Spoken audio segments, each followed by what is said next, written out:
G'day everyone, thanks for joining me. Lucas here from Aussie Gamers Express, and today I'm going to be taking a look at the first two DLC additional stories for Little Nightmares in The Secrets of the Maw. Firstly, let's start off with a little bit about the core game of Little Nightmares. Unlike most side-scrolling platformers of this kind that are out there, Little Nightmares allows full explorations of its 3D environments while maintaining a linear side-scrolling style. At its core, Little Nightmares is a puzzle platformer where you'll need to jump, climb and traverse dangerous terrain, all while staying away from disgusting, disproportionate humanoids that are trying to either eat, capture or torture or do who knows what to your frail looking little body. In the main game, you play as a little girl known only as 6. You're on board a ship known as the Maw, and in the first DLC, The Deep, you will play as a little boy, known only as 7. At the beginning of The Deep, you'll awake from a nightmare, which is very fitting for the title of the game. But strange things will appear right from here. During your dream, or nightmare, whatever you want to call it, you're swimming in water, and when you're grabbed from below, you're pulled down and seemingly drown. And if you look closely here, you'll see that 7 actually leaves wet footprints as he walks away.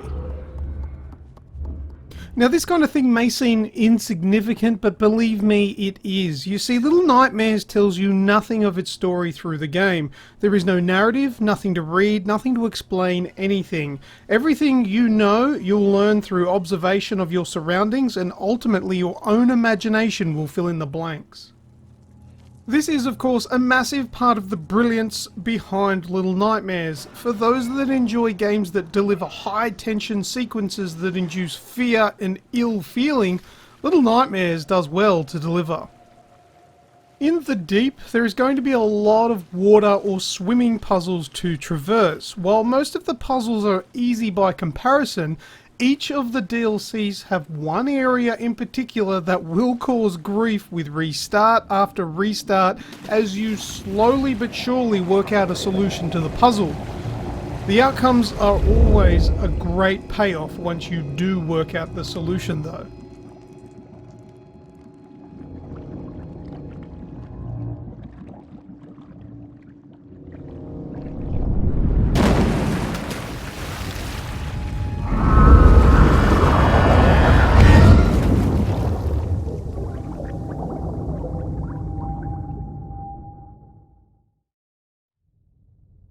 The second DLC is called The Hideaway, and once again you further the story with a little boy named 7. The main game would have you believe that only dead children were ever wrapped up in paper and sent along like a conveyor line. However, the beginning of The Hideaway shows differently. 7 rips his way out of these cocoon-style wraps and falls painfully onto a pile of coal. This is where the gnomes from the main game make their cute return. These lemming-esque characters will essentially help you through several puzzles during The Hideaway. With one catch required though, you need to give them a magical hug to earn their trust first. Naturally, these gnomes are a timid and scared creature, but once they're with you, they will provide priceless assistance.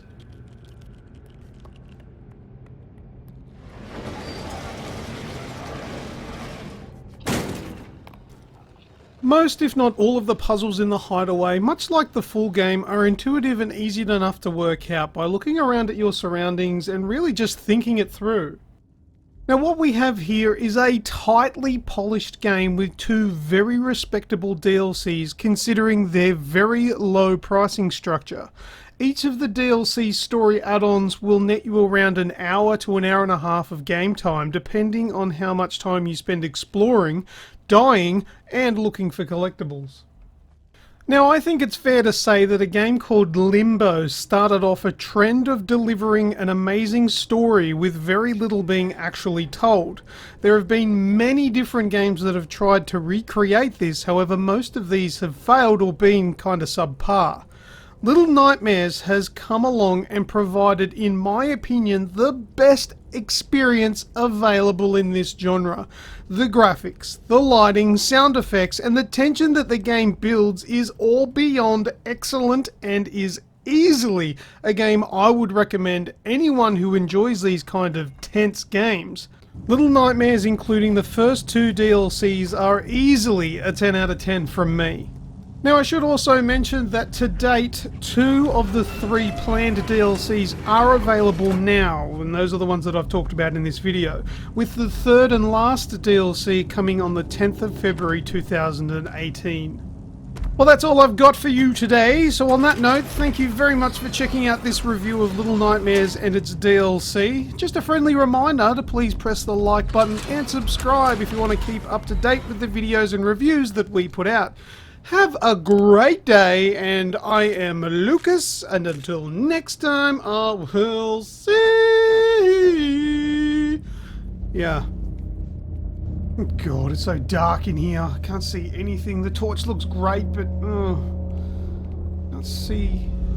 Oh, the music! Oh, the music's moving! Oh, something's moving! Oh, those fingers!